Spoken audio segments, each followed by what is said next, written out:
આપણે શિવલિંગની પૂજા કરીએ, જલ ચડાવવા જાય ને ભાઈ, એ જલ જે ચડાવવા તમે જાઓ છો, તે જલ ચડાવો છો, જેની આરાધના તમે કરો છો, તે શિવલિંગ આખા બ્રહ્માંડનો નકશો છે. હું તો તમને પ્રમાણ આપીશ, પ્રમાણ વગરની વાત નહીં કરું. પ્રમાણ વગર વિજ્ઞાન સ્વીકાર નથી કરતો, ધર્મ એ નથી કરતો.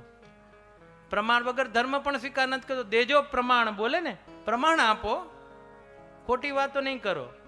હું આમ હતો, હું તેમ હતું, ફલાણું હતું, ખોટી વાત નહીં. પ્રમાણ આપો.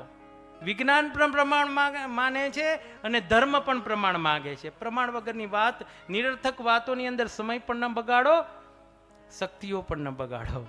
છોકરાઓ નથી બગાડતા, હવે તો એ ભણવા માંડ્યા.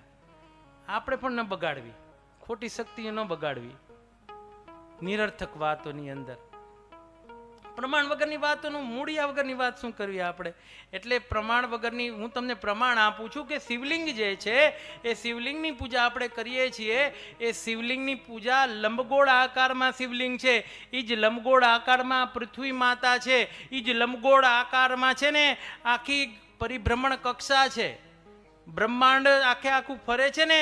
રાહુ, કેતુ, તમે જેને નેપચ્યુન, પ્લુટો લગી જઈ આવો, મંગળ જોવો, બુધ જોવો, ચંદ્ર જોવો, બધા લંબગોળ આકારમાં ફરે છે. એ બ્રહ્માંડનો નકશો જ એ જ આ શિવલિંગ છે.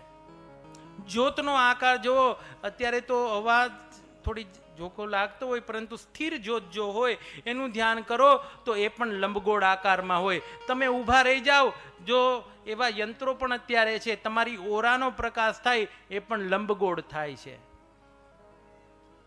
એ પણ લંબગોળ છે. આ પ્રમાણ છે. શિવલિંગ એ આખા બ્રહ્માંડનો નકશો છે.